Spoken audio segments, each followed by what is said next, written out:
Hello जय हिंद साथियों। तो साथियों आज की वीडियो हम देखने वाले हैं एसएससी जीडी और यूपी पुलिस कांस्टेबल से रिलेटेड साथियों स्टैटिक जीके के प्रश्न। तो साथियों ये मॉडल पेपर हमारा 12 होने वाला है। बाकी के साथियों जितने भी मॉडल पेपर आपको चैनल पर मिल जाएंगे, जाके उनको जरूर देख लेना। तो साथियों सभी क्वेश्चन न्यू पैटर्न पर आधारित हैं, तो वीडियो को लास्ट तक जरूर देखते रहना। आप हमारे चैनल पर पहली बार आए हो तो चैनल को सब्सक्राइब करके वीडियो को लाइक ज़रूर कर देना और साथ में बेल नोटिफिकेशन को ऑल पे कर लेना, ताकि नई वीडियो की नोटिफिकेशन आपको सबसे पहले मिल सके। अब साथियों आपकी यूपी पुलिस की जो वैकेंसी है वो बहुत जल्दी आने वाली है और उसका जो साथियों न्यूज़पेपर है वो काफ़ी ज़्यादा कटिंग आ रही है अखबारों की साथियों। तो उसमें जारी दिखाया जा रहा है कि आपकी यूपी पुलिस की वैकेंसी साथियों दिसंबर के लास्ट वीक में आपको देखने के लिए मिल जाएंगी।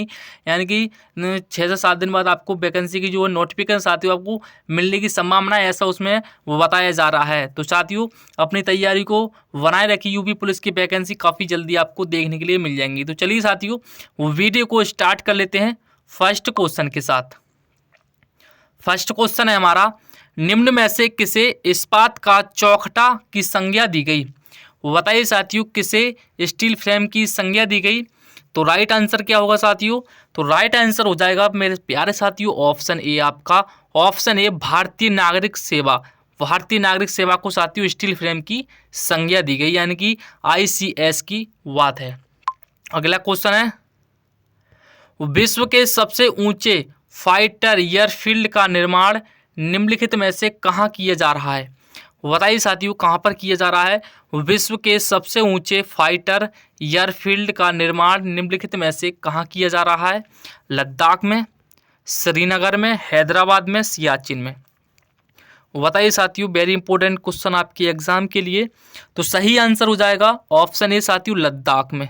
लद्दाख में साथियों इसका जो निर्माण किया जा रहा है एयरफील्ड का। अगला क्वेश्चन है, रेल मंत्रालय ने हाथियों को बचाने के लिए किस प्रणाली को पेश किया? बताइए साथियों रेल मंत्रालय ने हाथियों को बचाने के लिए किस प्रणाली को पेश किया? हाथी बचाओ अलार्म, यानी कि एलिफेंट मोड, गजराज बचाओ अलार्म, या फिर डी गजराज सुरक्षा कवच। वो बताइए साथियों उन्होंने कौन सी प्रणाली को पेश किया था? तो राइट आंसर ऑप्शन डी हो जाएगा आपका बिल्कुल करेक्ट आंसर। गजराज सुरक्षा कवच को साथियों उन्होंने ये प्रणाली को पेश किया था हाथियों को बचाने के लिए। अगला क्वेश्चन देखते हैं, हाल ही में दुनिया का सबसे बड़ा कॉरपोरेट ऑफिस कहाँ बनकर तैयार हुआ है? वो बताइए साथियों हाल ही में दुनिया का सबसे बड़ा कॉरपोरेट ऑफिस कहाँ बनकर तैयार हुआ है? लंदन में, न्यूयॉर्क में, सूरत में, दिल्ली में। बताइए साथियों कहाँ पर बना है दुनिया का सबसे बड़ा कॉरपोरेट ऑफिस? तो राइट आंसर क्या होगा साथियों? तो सही आंसर ऑप्शन सी हो जाएगा आपका, ऑप्शन सी साथियों सूरत में। सूरत में ये बनकर तैयार हुआ है, सूरत आपको याद रखना है।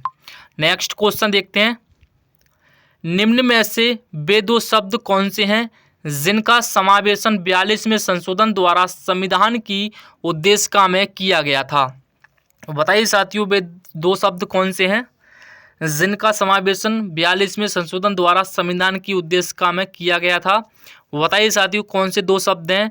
धर्मनिरपेक्ष लोकतांत्रिक समाजवादी, धर्मनिरपेक्ष प्रभुत्व संपन्न लोकतांत्रिक, या फिर डी धर्मनिरपेक्ष गणतंत्र। बताइए साथियों इनमें से कौन से दो शब्द हैं जो 42वें संविधान संशोधन की उद्देशिका में दिए गए थे? बताइए साथियों कौन से शब्द हैं? तो राइट आंसर ऑप्शन बी हो जाएगा आपका, वी बिल्कुल करेक्ट आंसर है। समाजवादी और धर्मनिरपेक्ष साथियों ये ऐसे शब्द हैं जिनका समावेशन 42वें संशोधन द्वारा संविधान की उद्देशिका में किया गया था। अगला क्वेश्चन देखते हैं, इनमें से किस घटना को राष्ट्रवाद की अवधारणा का जन्म माना जाता है? बताइए साथियों इनमें से कौन सी घटना है जो राष्ट्रवाद की अवधारणा का जन्म माना जाता है? फ्रांस की क्रांति, गौरवपूर्ण क्रांति, धर्म सुधार आंदोलन, या फिर डी पुनर्जागरण। बताइए साथियों कौन सी घटना है जिसे राष्ट्रवाद की अवधारणा का जन्म माना जाता है? तो राइट आंसर ऑप्शन डी हो जाएगा आपका पुनर्जागरण। पुनर्जागरण साथियों ऐसी घटना है जिसे राष्ट्रवाद की अवधारणा का जन्म माना जाता है पुनर्जागरण से। अगला क्वेश्चन देखते हैं, हाल ही में 8वां ब्रह्मपुत्र वैली फिल्म फेस्टिवल कहाँ शुरू हुआ है? बताइए साथियों, हाल ही में 8वां ब्रह्मपुत्र वैली फिल्म फेस्टिवल कहाँ शुरू हुआ है? मिजोरम के अंदर, गुवाहाटी के अंदर, दिसपुर के अंदर, कोलकाता के अंदर। बताइए साथियों, 8वां ब्रह्मपुत्र वैली फिल्म फेस्टिवल कहाँ पर आयोजित हुआ है? तो सही आंसर हो जाएगा गुवाहाटी साथियों, सही आंसर हो जाएगा आपका गुवाहाटी में। गुवाहाटी में साथियों ये फेस्टिवल शुरू हुआ है, गुवाहाटी। ऑप्शन बी आपका करेक्ट आंसर है।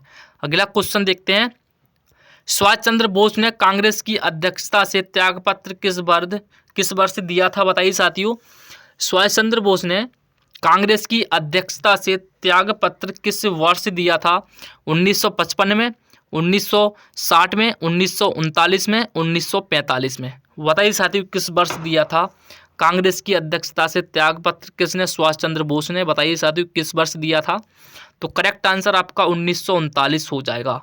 1939 में सुभाष चंद्र बोस ने कांग्रेस की अध्यक्षता से त्यागपत्र दिया था। नेक्स्ट क्वेश्चन देखते हैं, हाल ही में भारत ने स्वदेशी हाई स्पीड फ्लाइंग विंग मानव रहित हवाई वाहन का सफल परीक्षण कहाँ किया है? बताइए साथियों कहाँ पर किया है? उड़ीसा में, केरल में, कर्नाटक में, तेलंगाना में। चारों ऑप्शन स्क्रीन पर हैं। बताइए साथियों सही आंसर क्या था? तो सही आंसर हो जाएगा ऑप्शन सी आपका कर्नाटक में। कर्नाटक में साथियों इसका सफल परीक्षण किया गया है, कर्नाटक में। अगला क्वेश्चन देखते हैं, भारत में काली कपासी मिट्टी को किस स्थानीय नाम से जाना जाता है? बताइए साथियों, भारत में काली कपासी मिट्टी को किस स्थानीय नाम से जाना जाता है? तराई, बांगर, खादर, रेगुड़। बताइए साथियों किस नाम से जाना जाता है? तो करेक्ट आंसर ऑप्शन डी हो जाएगा, रेगुड़। आपका रेगुड़ बिल्कुल सही आंसर हो जाएगा। नेक्स्ट क्वेश्चन देखते हैं, लैंगिक समानता में बदलाव का नेतृत्व करने और समावेशी कार्यस्थल नीतियों को बढ़ावा देने के लिए किस फाउंडेशन ने क्लोज द जेंडर गैप पहल शुरू की है? बताइए साथियों किस फाउंडेशन ने क्लोज द जेंडर गैप पहल शुरू की है? यानी कि CGG की बात हो रही है। बताइए साथियों किसने शुरू की है? तो करेक्ट आंसर है आपका ऑप्शन सी, उदयती फाउंडेशन ने साथियों इस पहल को शुरू किया है, उदयती फाउंडेशन। अगला क्वेश्चन है, वादलगढ़ का किला निर्माण किस शासक ने करवाया था? वादल किले का निर्माण किस शासक ने करवाया था? बाबर ने, सिकंदर लोदी ने, मोहम्मद शाह ने, इब्राहिम लोदी ने। बताइए साथियों जो बादलगढ़ का किला है उसका निर्माण किस शासक ने करवाया था? तो बिल्कुल करेक्ट आंसर आपका सिकंदर लोदी हो जाएगा। सिकंदर लोदी आपका बी राइट आंसर है। नेक्स्ट क्वेश्चन देखते हैं, भारत किस देश के साथ संयुक्त वित्त तंत्र की मदद से 2027 तक अपनी सड़कों पर 50,000 इलेक्ट्रिक बसें लाने का लक्ष्य रखा है? बताइए साथियों किस देश के साथ, भारत किस देश के साथ संयुक्त वित्त तंत्र की मदद से 2027 तक अपनी सड़कों पर 50,000 इलेक्ट्रिक बसें लाने का लक्ष्य रखा है? Japan, UK, USA, Canada. बताइए साथियों किसके साथ? तो करेक्ट आंसर हो जाएगा आपका ऑप्शन सी साथियों, यूएसए के साथ। यूएसए के साथ ये लक्ष्य रखा है। अगला क्वेश्चन है, विश्व में किस देश की पहली महिला प्रधानमंत्री थी? बताइए साथियों विश्व में किस देश की पहली प्रधानमंत्री महिला कौन थी? इंपोर्टेंट क्वेश्चन है। तो करेक्ट आंसर क्या होगा साथियों? करेक्ट आंसर ऑप्शन सी हो जाएगा आपका श्रीमावो भंडार नायक। साथियों श्रीमावो भंडार नायक जी देश की पहली प्रधानमंत्री थी। अगला क्वेश्चन है, भारतीय अंतरिक्ष अनुसंधान संगठन किस वर्ष पहली बार भारतीय अंतरिक्ष यात्रियों को चंद्रमा पर भेजने की योजना बना रहा है? बताइए साथियों भारतीय अंतरिक्ष अनुसंधान संगठन किस वर्ष तक पहली बार भारतीय अंतरिक्ष यात्रियों को चंद्रमा पर भेजने की योजना बना रहा है? बताइए साथियों किस वर्ष तक चंद्रमा पर भेज देगा? तो राइट आंसर बताना साथियों क्या होगा? तो सी बिल्कुल करेक्ट आंसर हो जाएगा आपका 2040 तक। साथियों 2040 तक जो अंतरिक्ष यात्रियों को चंद्रमा पर भेजने की योजना बना रहा है आपका 2040 तक आपका ये कंप्लीट हो जाएगा। अगला क्वेश्चन है, भारतीय संविधान में राज्य के नीति निर्देशक तत्वों की संकल्पना किस देश के संविधान पर आधारित है? बताइए साथियों, भारतीय संविधान में राज्य के नीति निर्देशक तत्वों की जो संकल्पना है वो किस देश के संविधान पर आधारित है? फ्रांस की, आयरलैंड की, जापान की, जर्मनी की। बताइए साथियों किस देश के संविधान से आधारित है? तो करेक्ट आंसर हो जाएगा ऑप्शन बी आपका आयरलैंड। आयरलैंड के संविधान से साथियों आधारित है। अगला क्वेश्चन है, किस देश ने पृथ्वी पर दुनिया की सबसे गहरी और सबसे बड़ी भूमिगत प्रयोगशाला शुरू की है? बताइए साथियों, वेरी इंपोर्टेंट क्वेश्चन आपकी स्क्रीन पर है। किस देश ने पृथ्वी पर दुनिया की सबसे गहरी और सबसे बड़ी भूमिगत प्रयोगशाला शुरू की है? रूस ने साथियों, जापान ने, यूएसए ने, चीन ने। बताइए साथियों किसने शुरू की है? तो करेक्ट आंसर ऑप्शन आपका चीन हो जाएगा। चीन साथियों, ऑप्शन डी में आपका करेक्ट आंसर है। चीन ने दुनिया की सबसे जो बड़ी प्रयोगशाला है उसने शुरू की है। किसने? चीन ने साथियों। अगला क्वेश्चन है, उत्तराखंड में ग्लोबल इनोवेशन समिट 2023 का उद्घाटन किसने किया है? बताइए साथियों किसने किया है? तो करेक्ट आंसर ऑप्शन बी हो जाएगा, प्रधानमंत्री ने। प्रधानमंत्री is the correct answer. Next question है, राज्य में पर्यटन को बढ़ावा देने के लिए त्रिपुरा राज्य का ब्रांड एम्बेसडर किसे नियुक्त किया गया है? बताइए साथियों, राज्य में पर्यटन को बढ़ावा देने के लिए त्रिपुरा राज्य का ब्रांड एम्बेसडर किसे नियुक्त किया गया है? शाहरुख खान को, सौरभ गांगुली को, विराट कोहली को, पंकज त्रिपाठी को। बताइए साथियों, त्रिपुरा राज्य का ब्रांड एम्बेसडर किसे नियुक्त किया गया है? तो करेक्ट आंसर ऑप्शन बी हो जाएगा, सौरभ गांगुली। सौरभ गांगुली क्रिकेटर को साथियों यहाँ का ब्रांड एम्बेसडर नियुक्त किया गया है त्रिपुरा का। नेक्स्ट क्वेश्चन है, भारतीय संविधान के किस भाग में ग्राम पंचायतों की स्थापना की बात कही गई है? बताइए साथियों, भारत संविधान के किस भाग में जो ग्राम पंचायत हैं उनकी स्थापना की बात किस भाग में कही गई है? बताइए साथियों किस भाग में कही गई है? तो करेक्ट आंसर ऑप्शन आपका बी हो जाएगा, भाग 4 में। भाग 4 में साथियों ग्राम पंचायतों का स्थापना की बात कही गई है, भाग 4 में।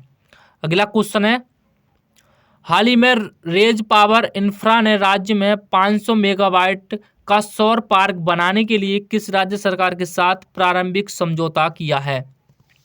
बताइए साथियों किस राज्य सरकार के साथ समझौता किया है? गुजरात के साथ, राजस्थान, महाराष्ट्र और फिर उत्तराखंड। बताइए साथियों किस राज्य के साथ समझौता किया है? 500 मेगावाट सौर ऊर्जा पार्क बनाने का किसके साथ समझौता किया है? तो करेक्ट आंसर हो जाएगा उत्तराखंड के साथ। उत्तराखंड के साथ साथियों ये समझौता किया है। अगला क्वेश्चन है, पोलियो की रोकथाम के लिए पहली प्रभावी वैक्सीन किसने बनाई थी? बताइए साथियों, जो पोलियो है साथियों उसकी रोकथाम के लिए जो वैक्सीन बनाई थी सबसे पहले किसने बनाई थी? बताइए साथियों, पोलियो की वैक्सीन सबसे पहले किसने बनाई थी? इंपोर्टेंट क्वेश्चन है। तो करेक्ट आंसर हो जाएगा जॉन्स ई सॉल्क ने। जॉन्स ई सॉल्क ने साथियों जो पोलियो की रोकथाम के लिए पहली वैक्सीन बनाई थी, जॉनस ई सॉल्क ने। अगला क्वेश्चन है, IDFC फर्स्ट बैंक ने किस कंपनी के साथ साझेदारी में युवा केंद्रित first swipe credit card launch किया है? बताइए साथियों किसके लिए किया है? वीज़ा, अमेरिकन एक्सप्रेस, रुपए या फिर मास्टर कार्ड। किसके लिए लॉन्च किया है साथियों? तो करेक्ट आंसर है आपका option D, master card. Master card के लिए इसको लॉन्च किया है।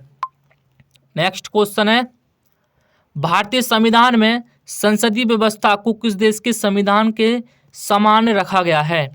बताइए साथियों किस देश के समान रखा गया है? तो करेक्ट आंसर आपका वो हो जाएगा कनाडा के साथ है साथियों, कनाडा के साथ। कनाडा बिल्कुल करेक्ट आंसर हो जाएगा, इसमें कोई संदेह वाली बात नहीं है।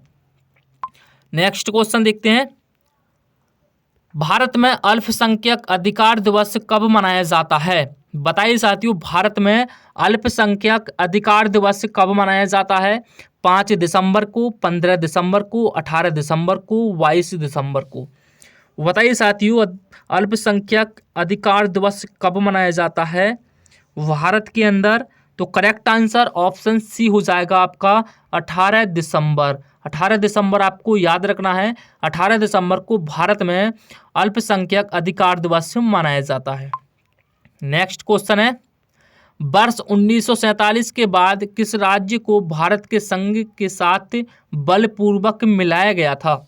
जूनागढ़ को, त्रिपुरा को, मणिपुर को, हैदराबाद को। बताइए साथियों किस राज्य को भारत के साथ बलपूर्वक मिलाया गया था? तो करेक्ट आंसर हो जाएगा हैदराबाद साथियों। हैदराबाद को बलपूर्वक अपने साथ में मिलाया गया था। नेक्स्ट क्वेश्चन है, दिसंबर 2023 में लेखक शेरिंग तासी को साहित्य अकादमी की प्रेमचंद फेलोशिप से सम्मानित किया गया है, वह किस देश से हैं? बताइए साथियों किस देश से हैं शेरिंग तासी किस देश से हैं? तो करेक्ट आंसर है जी साथियों भूटान से हैं। भूटान आपका बिल्कुल करेक्ट आंसर हो जाएगा, भूटान। नेक्स्ट क्वेश्चन देखते हैं, 1950 में योजना आयोग का गठन निम्न में से किसके संकल्प द्वारा किया गया? बताइए साथियों 1950 में योजना आयोग का गठन वो किसके संकल्प द्वारा किया गया था? राष्ट्रपति के द्वारा, संघ मंत्रिमंडल के द्वारा, प्रधानमंत्री के द्वारा, संसद के द्वारा। तो करेक्ट आंसर साथियों आपका ऑप्शन बी हो जाएगा, संघ मंत्रिमंडल के द्वारा। ऑप्शन आपका बी करेक्ट आंसर है। नेक्स्ट क्वेश्चन देखते हैं, किस बैंक ने अपनी परिचालन दक्षता को बढ़ावा देने के लिए एक स्केलेबल और सुरक्षित एंटरप्राइज डेटा लेक प्लेटफॉर्म को डिजाइन और विकसित करने के लिए एक्सचेंजर के साथ सहयोग किया है? बैंक ऑफ बड़ौदा के साथ, इंडियन ओवरसीज बैंक के साथ, यूनियन बैंक ऑफ इंडिया के साथ, या फिर डी कर्नाटक बैंक के साथ। तो करेक्ट आंसर हो जाएगा साथियों ऑप्शन सी हो जाएगा, यूनियन बैंक ऑफ इंडिया के साथ सहयोग किया है। नेक्स्ट क्वेश्चन है, अंतर्राष्ट्रीय प्रवासी दिवस हर साल किस तारीख को मनाया जाता है? बताइए साथियों अंतर्राष्ट्रीय प्रवासी दिवस हर साल किस तारीख को मनाया जाता है? 18 दिसंबर को, 19 दिसंबर को, 20 दिसंबर को, 21 दिसंबर को। बताइए साथियों करेक्ट आंसर क्या है? बताइए साथियों अंतर्राष्ट्रीय प्रवासी दिवस किस तारीख को मनाया जाता है? तो करेक्ट आंसर 18 दिसंबर हो जाएगा, ऑप्शन ए 18 दिसंबर। 18 दिसंबर को साथियों अंतर्राष्ट्रीय प्रवासी दिवस मनाया जाता है। तो साथियों आपने इस क्लास में एसएससी जीडी और यूपी पुलिस साथियों आपने इससे स्टैटिक जीके के 30 क्वेश्चन पढ़े। आई होप कि आपको पसंद आए होंगे। अगर पसंद आए तो वीडियो को लाइक कर देना, चैनल पर पहली बार आए तो सब्सक्राइब भी जरूर कर देना। और साथियों आपकी जो यूपी पुलिस की वैकेंसी है साथियों वो दिसंबर के लास्ट वीक में आ जाएंगे साथियों। लास्ट वीक में आपको यूपी पुलिस की जो वैकेंसी है वो देखने के लिए मिल जाएंगी, क्योंकि साथियों इलेक्शन भी काफ़ी जल्दी शुरू होने वाले हैं, इसलिए ये वैकेंसी आपको बहुत जल्दी से देखने के लिए मिल जाएगी। तो साथियों यूपी पुलिस की जो वैकेंसी आ रही हैं और जो एसएससी जीडी के साथियों आपके साथ में चल रही हैं, तो आप अपना टारगेट एसएससी जीडी पर रखिए। एसएससी जीडी पर रखिए, चाहे यूपी पुलिस की आए या फिर नहीं आए। अगर आ भी गई साथियों आपकी यूपी पुलिस की वैकेंसी आ भी गई तो आपकी जो तैयारी है वो एसएससी जीडी के साथ ही हो जाएगी यूपी पुलिस की। तो आप अपनी एसएससी जीडी के साथियों तैयारी को मजबूत बनाए रखिए, आपकी यूपी पुलिस तो पार हो ही जाएगी। तो चलिए साथियों आई होप कि आपको सब बात समझ में आ गई होंगी और आज की वीडियो आपको अच्छी लगी होगी। तो चलिए साथियों मिलते हैं किसी अगली वीडियो के साथ। जब तक के लिए अपना ख्याल रखिए। जय हिंद, वंदे मातरम।